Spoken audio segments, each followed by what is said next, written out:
It's the off-season for the Colorado Avalanche, which means a few things. 1. Avalanche fans will spend tireless hours reminding Minnesota Wild fans you should actually win something before having that ridiculously over-entitled attitude. 2. Maple Leaf fans will try to convince you that Tyler Bozak in a second is a really great trade offer for really anything. And 3. Someone will try to convince us that the Avalanche are going to trade everybody on their roster.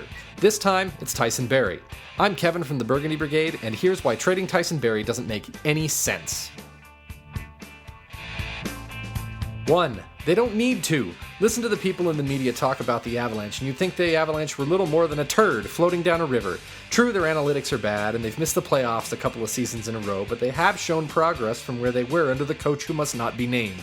Simply put, had it not been for that random 112-point season from 2013-2014, everybody would be looking at the Avalanche as a team building in the right direction. After all, under you-know-who, the Avalanche twice ended up with a top 3 pick, including a first overall selection in 2013. Since then, the Avalanche have a division title and have been the last team eliminated from playoff contention twice in a row. Not ideal, but clearly progress. 2. This was all based off of a conversation from back in February. Sportsnet's Elliotte Friedman is the one who pulled this particular rumor out of the mill, and in the interview where he reveals it, Friedman says this was all based off of a conversation in February. Back in February, he worked a game where the Montreal Canadiens played the Avalanche in Denver. While he was there, he had had a brief conversation with Tyson Barrie's representatives where he said, quote, "I just got the impression from everybody involved that they weren't really in the same ballpark on a new contract. Knowing the way they finished their year, I gotta think it's very likely he moves on."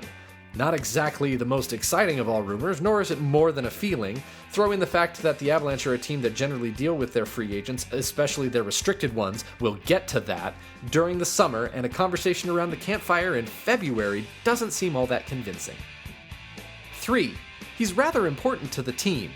This is where a few people have had some disagreements around Barrie. The question essentially boils down to, does his offensive abilities outweigh his defensive struggles? My answer, yes. There are only 3 other defensemen in the history of the Colorado Avalanche to put up more points in a season than Tyson Barrie did in 2014 and 2015, where he tallied 54 points. They are Rob Blake, Ray Bourque, and Sandis Ozolinsh. During this past season, only 12 NHL defensemen hit the 50-point mark. Guys like that don't just fall out of a tree, and if they did, what an amazing tree that would be. It might have altered a few things if Sir Isaac Newton had PK Subban fall on his head rather than an apple, but I digress. But wait! He's a defensive liability, you say. To that I say, sometimes. You're absolutely right. At the same time, far too many other people on the Avalanche were equally, if not more rubbish in the defensive zone than Tyson Barrie, and I would argue the solution to this lies not only in Barrie improving his defensive play, which he definitely needs to do, but also making sure the rest of the team improves on theirs, and the coaching staff does a better job implementing their system. Yes, he's not the biggest guy out there, and that can show its ugly head, but he's also probably your best player when it comes to transition. 4. He's restricted. Remember that whole thing where Elliotte Friedman says that he feels like Tyson Barrie will probably just move on? Well, about that. Tyson Barrie is a restricted free agent, which basically means that the Avalanche are the ones that will ultimately have the final say over whether he stays or whether he goes. So even if he does test the market and signs an offer sheet to go elsewhere, the Avalanche are able to say, "No, you don't, stop right there, you shall not pass," or whatever it is they say when they tell players that they aren't leaving. If they think Barrie will hold out, they can always go to arbitration, or they can just let him sit. It certainly won't help his free agency payday if he doesn't get to play for a whole season. Number 5, he's 24. The number of people saying that Barrie isn't worth keeping around is made even more ludicrous by the fact that the boy is only 24 damn years old. In a league where everybody and their mother loves to remind you how much longer it takes for defensemen to develop, the fact that we've seen Barrie play at the level he has played should make people hit the big pause button in their brain before tossing this guy to the curb. Let Barrie go just as he's entering the prime of his career, and before he figures out how to put all the elements of his game together should be one of the scariest things for your team. Yeah, he's got some improving to do, but this was just his second full NHL season where he spent no time in the minors during any point of the year.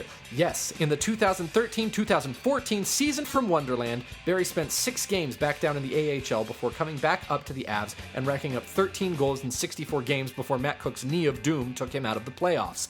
Barrie is just entering the prime of his career. I'd much rather he be scoring goals for the Avalanche than taking that curse of the former Avalanche player to whatever team he ends up on and making the Avalanche pay for it over and over and over and over again. That's our list. Did we leave anything out? Let us know in the comments or let me know on our various social media platforms. Thanks for watching, and don't forget to subscribe.